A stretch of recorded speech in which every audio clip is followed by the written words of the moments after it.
sebelum itu saya mohon izin gini. Anda tadi sudah membaca surat Quraisy, fal ya'budu rabb hadzal bait alladzi at'amahum min ju'in wa amanahum. Ini ada satu jaminan dari Allah, asalkan Anda benar-benar menggantungkan dirimu, mengabdi, mencintai kepada tuan rumah Ka'bah ini, yaitu Allah Subhanahu wa taala, maka Allah menjamin Anda tidak akan lapar dan tidak akan takut. Ini kasus Indonesia adalah orang yang tidak tahu bahwa dia dijamin oleh Allah, sehingga orang begitu takutnya kepada kelaparan sehingga dia nyolong, sehingga dia berkompetisi untuk berkuasa dan seterusnya. Kemudian mereka juga menjadi selalu takut. Nah teman-teman sekalian, tetapkan bahwa Anda ta'budu rabb hadzal bait, satu, karena Anda pasti ini, karena ini janji Allah, Anda akan dibebaskan Allah dari lapar. Jadi soal ekonomi pokoknya bergaya terus, jangan khawatir. Dan Anda tidak akan takut pada apapun saja, kecuali kepada yang Anda wajib takut. Misalnya Allah. Takut dalam arti yang bukan takut seperti takut ketakutan, tetapi selalu waspada kepada Allah. Itu yang pertama. Kemudian ada kalimat lain yang juga sangat populer, la takhaf wa la tahzan, sama juga. Innallaha ma'ana, jangan takut dan jangan sedih. Innallaha ma'ana, karena sesungguhnya Allah bersama kita. Saya ingin ini, selama ini poin kita adalah tidak takut dan tidak sedih. Tapi innallaha ma'ananya tidak jadi tekanan. Jadi teman-teman sekalian, Anda kerja, Anda berpikir, Anda punya cita-cita, Anda punya target, Anda punya perjuangan. Anda tolong jangan merasa sendirian. Innallaha ma'aka. Allah itu bareng sama Anda. Allah itu sama Anda. Dia bekerja bersama Anda untuk cita-citamu juga. Betul. Fa'alul lima yurid. Allah itu maha mengerjakan apa yang Dia kehendaki. Nah, sesuaikanlah perjuanganmu itu dengan kehendak Allah. Jadi Anda jangan merasa sendiri. Termasuk untuk Indonesia, jangan dipikir, wah piye caranya ya Indonesia kayak gini iki. Loh, kamu pikir Allah nggak ada? Dan kamu bukan pekerja utama dalam kehidupan ini. Kamu tuh pekerja sekunder. Kita cuma pegawainya Allah. IO-nya itu Allah, direkturnya itu Allah. Jadi Anda nggak usah cemas. Wong Anda sudah dikasih bukti kayak gini kok. Masa jam 3:30 pagi lebih gembira, ndak capek, ndak lelah, ndak kudu nguyuh. Coba itu kalau tidak innallaha ma'ana apa? Jadi Anda tolong jangan merasa sendiri. Maksudnya ini bukannya soal kesepian psikologis, ini soal kalau Anda mengerjakan sesuatu jangan lupa bahwa Allah bersamamu. Tenang aja. Dan saya ini Mas mencapai banyak hal, meskipun saya tidak pernah ingin mencapainya, dan saya tidak pernah menginginkannya, dan saya tidak pernah memperjuangkannya. Saya hanya melakukannya. Dan apa yang saya lakukan dibanding dengan yang saya capai dalam tanda petik, banyak hal di bidang politik, bidang kebudayaan, bidang kesenian, bidang macam-macam, banyak sekali. Ya nyun sewu, ini bukan soal saya pamer apa yang saya lakukan, tapi semua yang Allah memperkenankan saya mencapai sesuatu, itu pekerjaannya nomor 1, 99% Allah, bukan saya. Jadi Anda jangan merasa kesepian, jangan merasa sendirian, dan jangan kamu pikir ilmumu ini cukup untuk mencapai sesuatu. Enggak, tetap Allah yang akan membikinmu tercapai. Innallaha balighu amri, qad ja'alallahu likulli syai'in qadra. Jadi Allah yang maha mengerjakan apa yang sedang ada di dalam perjuangan Anda itu. Nah, ini kesadaran begini kan tidak ada pada orang modern sampai abad sekian ini. Jadi jangan khawatir, Anda kerja terus. Dan untuk Indonesia, sudahlah kerjain apa yang sudah Anda dapatkan ini. Nanti kaget kamu, ternyata jadinya begini, itu semua di luar perhitungan kita. Min haitsu la yahtasib. Saya mengalaminya betul. Bagaimana saya dicuri oleh malaikat mulut saya dan memakai kata lautan jilbab. Ketika itu satu Semarang yang jilbab paling pol 5 orang, di Jogja yang paling pol 5 orang. Pegawai negeri dilarang jilbaban, ya. Mahasiswa dilarang pakai jilbab. Toko-toko Cina melarang kita pakai jilbab. Tapi saya bilang lautan jilbab. Itu kalau saya yang ngomong, tidak masuk akal kok saya ngomong lautan, jeding enggak. Apa mana kok lautan? Tapi saya dicuri, pecocot lautan, dan saya optimis kok iya. Lu ternyata sekarang jadi lautan.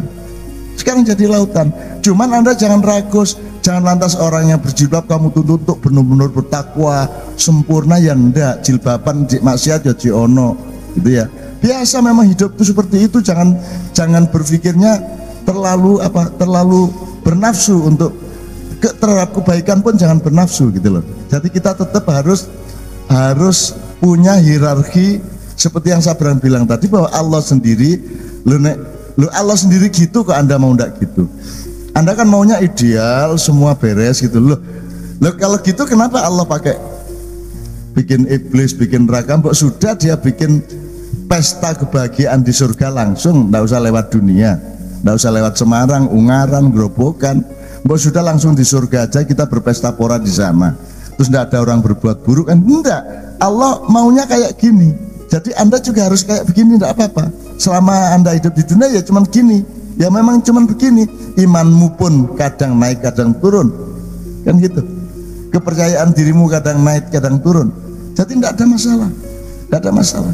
Kalau Anda bersama Allah, ada masalah yang kamu harus cari penyelesaiannya, dan jangan lupa Allah akan memberi penyelesaiannya setelah kamu berjuang, setelah kamu merubah, maka Allah akan memberi perubahan yang sejati. Pelaku perubahan yang utama bukan manusia tapi Allah sendiri. Allah pelaku perubahannya, jangan khawatir. Allah yang memiliki semuanya, Allah yang mengerjakan dan membereskan semuanya. Asal kita bergantung dan wa'tasimu bihablillah. Kita pokoknya gandolnya sama Gusti Allah terus. Karena Allah sama Kanjeng Nabi sangat cinta, maka kita juga berwasilah melalui Rasulullah SAW. Itu teman sekalian ya. Jadi pokoknya jangan merasa sendirian. Selalu ingat bahwa Allah bekerja bersama Anda. Itu kunci mas. Kalau enggak Anda gampang putus asa.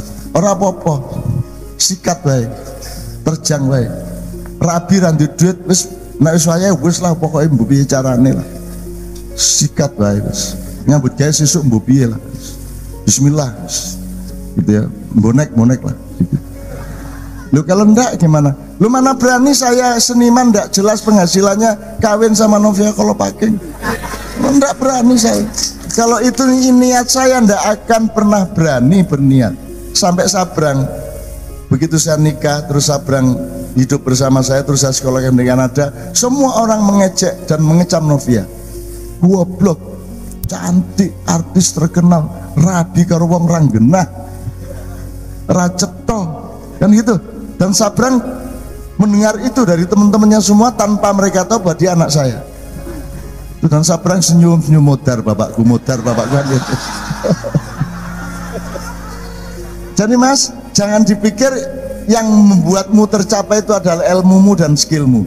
Kerjakan saja, nanti Allah yang membuatmu tercapai. Jangan merasa sendirian, Allah bersamamu. Ini pegang tiap hari. You are with him, he is with you. Benar ya? Understand? Menurut saya, untungnya di Ma'iyah seperti ini. Jadi kita mendengar dari banyak sudut pandang, dari banyak jarak pandang, dan kita bisa punya punya kesimpulan sendiri nanti di bawah rumah mana yang nyangkut kira-kira gitu. Di kawin piye kira-kira. Ini yang pengen saya ceritakan, ini dari sudut pandang saya tentang kreativitas. Kebetulan itu dari tahun 2012 sebagai salah satu bentuk dalam tanda petik pengabdian lah. Itu muter-muter ke banyak SMA, SMK, SMP, universitas juga dalam rangka musik edukasi. Biasanya yang dibahas musik edukasi itu tentang kreativitas. Nah ini saya pengen share sedikit di sini tentang kreativitas. Kita urut dari yang paling dasar dulu. Kreativitas itu kan create, asal katanya, membuat sesuatu. Jadi kalau saya ngomong kreativitas itu bentuknya jangan kita pecah dulu asumsi bahwa kreativitas itu harus lagu, harus gini segala macam. Nanti kreativitas itu kegiatan mentransformasi dari A menjadi B, bahkan memaknai sesuatu itu butuh kreativitas. Misalnya tadi ada cerita tentang di belakang bak truk banyak tulisan-tulisan yang sangat kreatif. Ono coro Inggris tapi dibaca. Itu yang kreatif bukan yang bikin. Yang melihat aja harus kreatif. Bagaimana nih sudut pandangnya nih? Bagaimana cara memaknainya? Jadi dari diri sendiri untuk memaknai sesuatu aja kita harus kreatif. Karena ada jarak antara fakta dan makna. Jadi ada transformator antara fakta dan makna. Tidak semua fakta berarti sama. Dia harus melalui transformator dalam diri kita untuk menjadi sebuah makna atau menjadi sebuah nilai. Nah, proses ketika transformator ini bekerja itu sudah kreatif. Pada arti yang paling dasar itu kreatif kita membuat sesuatu. Misalnya ini tadi bak truk. Kalau saya melihat tulisan bak truk macam-macam, transformator saya berbicaranya beda. Ini memang kreatif luar biasa, tulisannya sangat banyak. Saya nyambung kepada obrolan saya sama Pak Toto. Pak Toto ngomong kalau di bak truk di belakang itu yang dia bicarakan adalah Kanjeng Nabi. Loh, apa hubungannya? Kanjeng Nabi waskito tentang masa depan. Bayangkan kalau Kanjeng Nabi bisa digambar, mesti bak termburi gambari Kanjeng Nabi kabeh dengan tulisan yang macam-macam iki mesti. Karena wong Indonesia kecintane karo Kanjeng Nabi mesti gambari nang buri bak terkabeh. Nah, itu sudut pandang yang saya nggak ngomong benar atau salah, tapi itu kreativitas dari memaknai fakta yang sama. Nah, misalnya ini tes kreativitas nih. Coba ada sebuah kata-kata, ada pertanyaan, ini dimana ada beberapa jawaban tapi ada kelihatan yang jawabannya harus menggunakan kreativitas. Ini saya sebut sebagai reinterpretasi. Misalnya saya kasih pertanyaan gini, ini tebak-tebakan sederhana saja. Ada yang tahu nasi enggak? Nasi. Kenapa nasi? Kenapa benda putih kecil itu? Kenapa dinamakan nasi itu kenapa?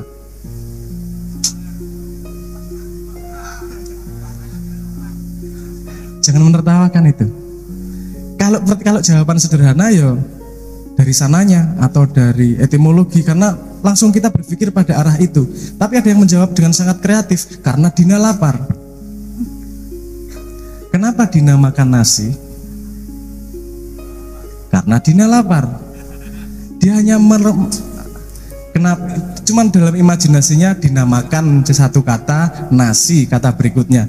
Dia hanya merubah sedikit. Dina spasi makan nasi, sebutannya sama, punya pemaknaan yang sama sekali berbeda. Setelah itu kreativitas ya, paham maksud saya ya? Nah, itu kreativitas. Jadi proses mentransformasi dari A menjadi B, mendengarkan lagu. Nah, kenapa tadi saya ngomong sandaran hati? Karena ini ada proses kreativitas juga, nggak dari hanya membuatnya. Kalau membuatnya kan dari tujuan, dari bayangan, dari berbagai pertimbangan, kemudian lahir sebuah karya yang namanya lagu Sandaran Hati tersebut. Tapi mengartikannya juga bermacam-macam. Arti yang paling sederhana ketika lagu itu baru keluar, Sandaran Hati, langsung dikomentari oleh pembuat klipnya. Ini lagu lebay banget ini. Orang sama pacarnya aja kok sampai kayak gini kalimatnya. Kok gue mendayu-dayu banget tuh sama pacarnya aja, Kak. Sama pasanganmu aja kalimatnya pakai seperti ini. Dia belum kenal Mas Dur. Itu kalimat pantas itu kalau yang dikatakan oleh Gus Dur kita itu. Boleh nggak mengartikan seperti itu? Sangat boleh. 6 tahun kemudian ada yang kemudian membuat, yang kemudian mulai rame itu karena ada yang buat kartun tulisan tentang arti lagu Sandaran Hati, tapi diartikan secara spiritual, bahwa sandaran hati itu adalah Tuhan. Tapi ada lagi kreatif yang berbeda lagi. Nah, Mas Dur perlu krungu iki. Ada reinterpretasi lagi terhadap Sandaran Hati, di mana mengatakan bahwa Sandaran Hati itu adalah lagu perkawinan. Oh, nah ini butuh kreativitas untuk memahami, membuat interpretasi itu sendiri butuh kreativitas. Dia, loh kok bisa itu seperti itu, kok dia lagu perkawinan. Coba dengarkan refnya. Emang kenapa refnya? Oh, tapi sebelum saya jelaskan refnya, dia ngomong gitu. Anda harus tahu hakikat dari perkawinan itu. Perkawinan adalah membutuhkan 2 hal untuk terjadi. Dia membutuhkan surat dan membutuhkan urat. Kalau cuman surat jadi garing perkawinannya, kalau cuman urat nggak, ngomongnya bukan perkawinan. Kemudian, oke, dari aksiom dasar pengetahuan tersebut, kemudian arti dari Sandaran Hati jadi berbeda. Dia hanya satu komponen berbeda, dia punya arti yang sama sekali berbeda. Terus Joan, coba refnya Sandaran Hati gimana? ku teringat, pada janjimu ku terikat. Nah itu surat, komponen pertama. Pada janjimu ku terikat, surat nikah itu namanya. Terus hanya sekejap ku berdiri, ku lakukan sepenuh hati. Nah itu komponen urat gitu katanya.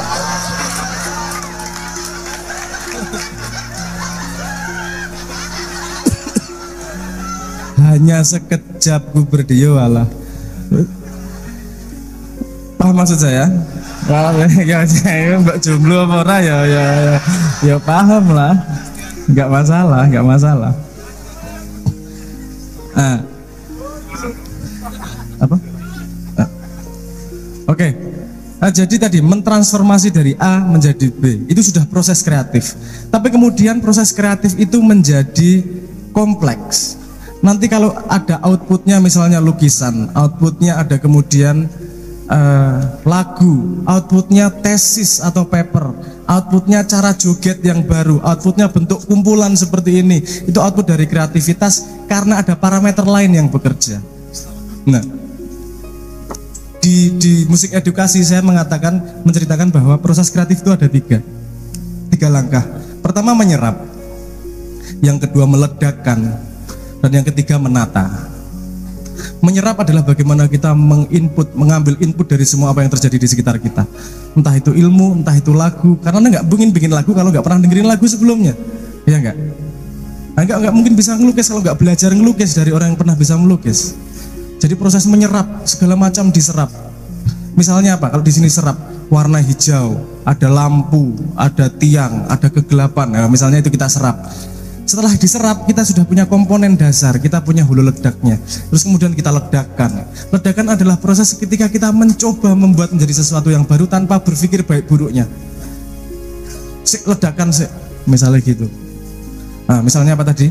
Hijau lampu. Misalnya Mas Dur ya, misalnya kan delok ngene iki golek inspirasi menyerap sekitar, oke, tak bikin rayuan. Walaupun pengalamanku dalam cinta masih hijau. Tapi aku selalu membutuhkan tiang dalam hidupku. Hidupku adalah kegelapan dan aku membutuhkanmu menjadi lampu penerang jalanku. Wes, jadi bisa meledakkan.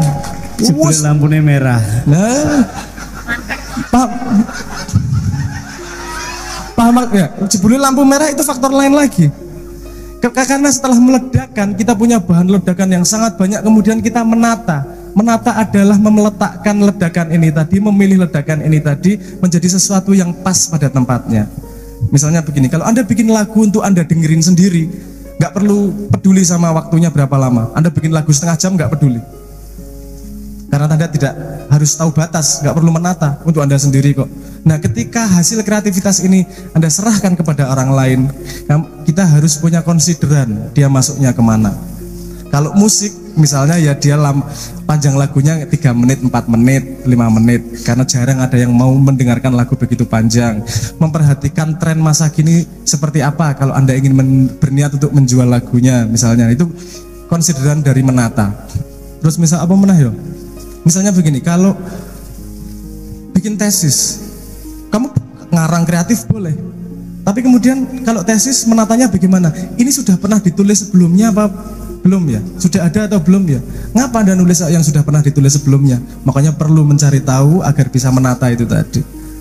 Outputnya adalah karya yang sudah kamu tata sesuai dengan tempatnya. Nah, jadi kalau saya dulu di Leto sering ditanyain, ini Anda idealis atau mengikuti pasar? Aku rada angel itu pertanyaannya. Saya tidak mungkin nggak pakai idealis, karena pasti saya membuatnya berdasarkan apa yang saya serap, yang saya sukai, kemudian saya ledakan berdasarkan pengetahuan dan cita rasa saya, kemudian saya tata ini karena lagunya untuk dijual orang banyak, berarti kan saya harus memperhatikan selera orang banyak, dan saya harus kompromi terhadap yang mendengarkan. Paham maksud saya? Jadi idealis mesti, tapi apa terpengaruh sama pasar? Ya mesti terpengaruh, wong kowe serawung kok. Kecuali Anda bikin lagu untuk Anda sendiri. Begitu juga dengan misalnya kalau bikin tesis gak iso idealis, pokoknya harus ini. Pada dunia tesis ada peer review, ada tesis-tesis yang lain, dan banyak Anda harus melihat konstelasi dalam tesis tersebut. ini nambah sesuatu atau enggak, ini pantas untuk dibahas atau enggak, karena itu pada proses menata tersebut. Jadi ada banyak proses dalam kreativitas. Kita harus menyerap itu menggunakan proses ini tadi, transformasi dari fakta menuju value, menuju ilmu. Menyerap, kita sudah punya bahannya banyak, kemudian kita ledakan ada proses dimana, kalau mind map, pernah denger nggak? Mind map, Anda bikin anaknya gimana, misalnya untuk misalnya gini, Apple mind map, Adam iPhone, terus Steve Jobs Adam nabi-nabi. Anda pokoknya asosiatif diledakkan sedemikian rupa, terus kemudian Anda punya bahan untuk kreatif. Aku akan membuat cerita di mana anak Adam yang namanya Habil Kobil ribut sama iPhone, pakai iPhone. Aneh sepertinya ya. Kalau Anda tiba-tiba keluar gitu pasti aneh bayangannya. Tapi kalau di sini Anda melihat sambungannya nih, ada konsep Apple di situ tuh. Misalnya seperti itu. Jadi sesuatu yang kreatif, sesuatu yang baru itu bukan berangkat, kalau menurut saya bukan datang dari ilham geledebuk tiba njuk gawe dadi langsung jadi, enggak seperti itu. Ada proses dari kita sendiri untuk bisa menatanya menjadi sebuah karya yang bisa bersambungan dengan orang lain. Jadi ada proses menyerapnya, ada proses meledakkannya, dan ada proses menatanya. Ini musik edukasi banyak tebak-tebakannya, macam-macamnya untuk ngecek hal-hal seperti itu. Aku tahu atau neng gampang ngomong-ngomong soal ini, soal musik edukasi ini. Beberapa kata kunci adalah menyerap, itu beberapa kata kuncinya adalah jangan pernah meremehkan apapun, jangan pernah merasa pandai. Saya biasanya ngasih contoh dengan begini, tebak-tebakan. Anda bisa ngitung dari 0 sampai 100 enggak? 0, 1, 2, 3, 4, 5, ngurutin gitu bisa sampai 100? Bisa ya? Itu mudah atau susah? Mudah. Jangan pernah meremehkan apapun. Angka 9-nya ada berapa dari 0 sampai 100? Bahkan dari hal yang sangat sederhana kita tidak tahu kadang-kadang ilmunya gue kaya ngopo gue. Dari 0 sampai 100 angka songone anu piro? Hah? Pira? 11, 10. Oke, sing arane 11 cahones itu. Wes tak kandhani wae lah. Iku apa sini? Jumlahnya ada 20. Dari 0 sampai 100 jumlahnya ada 20. Ini hal yang kita tahu dari SD tapi tidak dalam mempelajarinya karena kita meremehkan hal-hal seperti itu. Jumlahnya ada 20, 9, 19, 29, 39, 49, 59, 69, 79, 89, 90, 91, 92, 93, 94, 95, 96, 97, 98, 99. 20 jumlahnya. Kadang-kadang orang lupa pada 90, 91 dan seterusnya. Kenapa? Nah, ada indeks mengatakan, dari indeks psikologi mengatakan indeks kreativitas anak kecil jauh lebih tinggi dari orang dewasa. Hampir pasti. Kenapa? Karena anak kecil mesin transformatornya ini tadi, dari fakta menjadi makna, mesin transformasinya masih bebas. Dia nggak berasumsi terhadap apapun. Dikasih pensil, suruh kreatif, dia bisa bikin pensil itu dianggap sebagai jembatan misalnya, dianggap sebagai pesawat, kan bisa. Dalam ilmu kreativitas boleh nggak itu? No problem dalam ilmu kreativitas. Tapi kalau udah dewasa kita tertanam dalam mesin transformator fakta menjadi ilmu ini tadi, tertanam bahwa pensil itu buat nulis.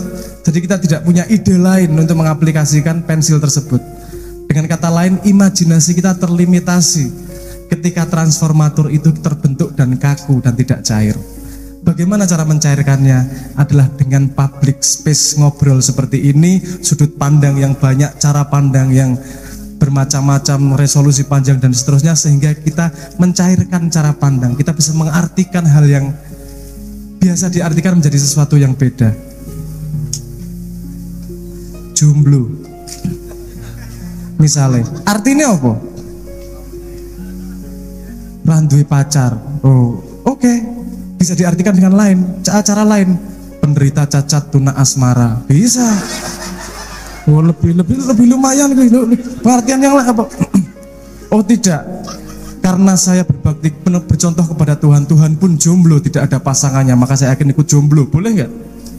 Kreativitas pemaknaan dari jomblo itu. Walaupun sebenarnya ya masalah jomblo karena rapayu misalnya, tapi kan bisa dibungkus dengan kreativitas menjadi sebuah makna yang berbeda.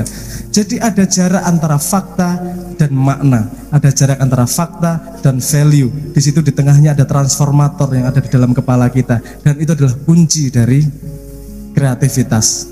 Ketika ini semakin cair, Anda semakin terbebas dari presumsi-presumsi dalam kehidupan. Anda semakin bisa mereinterpretasi fakta yang ada.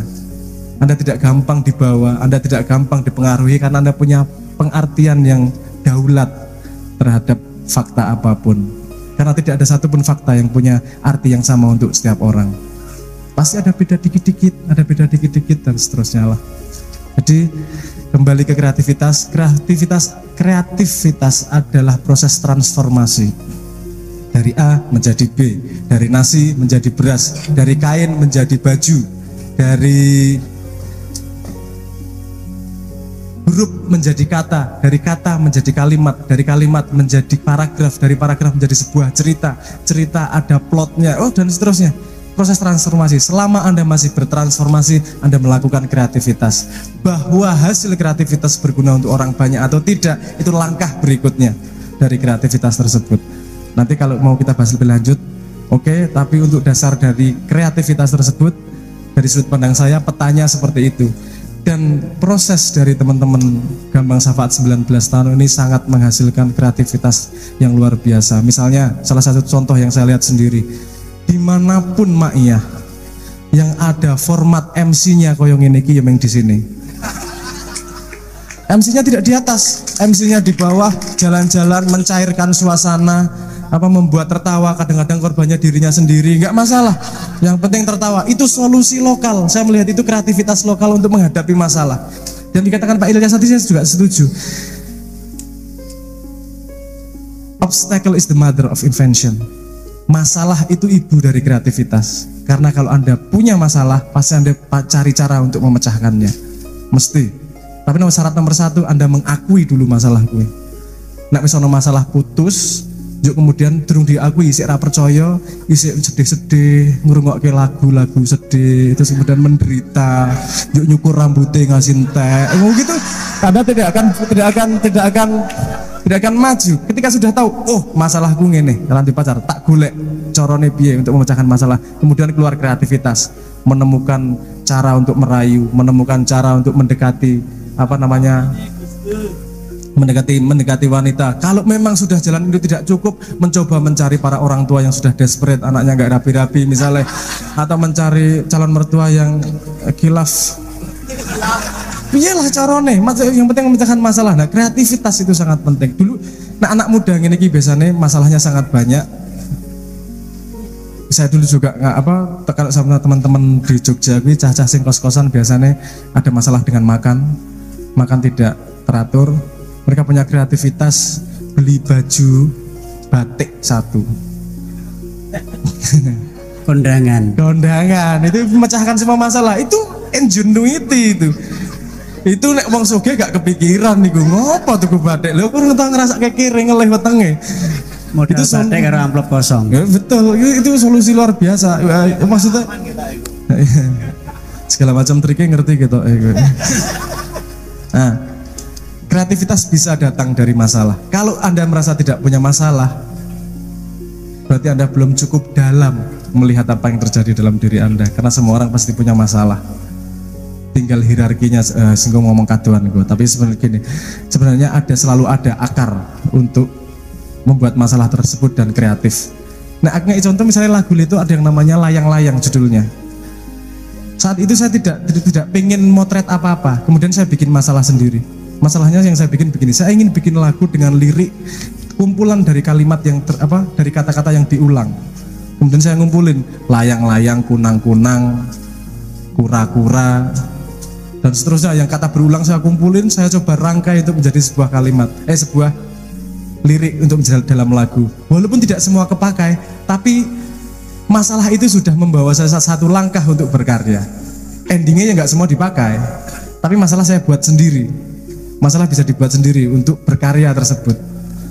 Paham maksud saya? Paham ya? Jadi masalah itu bisa datang dengan tanpa kita hindari, bisa kita buat sendiri agar kreativitas itu keluar dari kepala kita. Intinya kreativitas itu kita sudah lakukan semua. Bedanya adalah kita menyadari alat itu bisa kita manfaatkan secara maksimal atau tidak. Kalau kita menyadari kreativitas kita akan lebih besar dari apa yang kita lakukan sehari-hari. Itu dulu, matur nuwun. Assalamualaikum warahmatullahi wabarakatuh.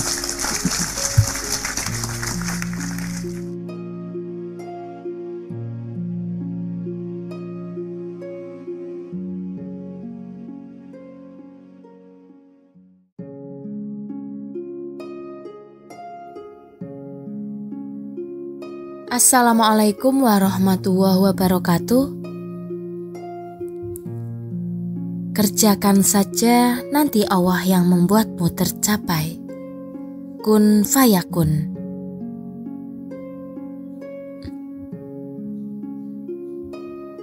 Kalau dilihat dari spiritualitas budaya bangsa Jawa, terkadang Al-Fatihah itu disebut jimat. Dan begitu kata jimat disebut, asosiasi spontan hampir setiap muslim adalah menganggapnya syirik karena dipahami sebagai alat untuk meminta sesuatu tidak kepada Allah. Sebenarnya tentu tidak ada masalah di antara manusia saling meminta dan memberi. Hanya saja biasanya kandungan yang diharapkan di balik penggunaan jimat itu memiliki level atau kadar yang di atas materi. Bukan seperti minta makanan atau uang, melainkan muatan hajat yang lebih tinggi atau lebih abstrak dari itu. Dan karena tidak ada ruang pembelajaran tentang level atau substansi itu, apalagi di kelas-kelas sekolah atau universitas termasuk juga pesantren pada umumnya, maka masyarakat akhirnya menyerah secara ilmu dan memilih stigma yang muncul secara umum.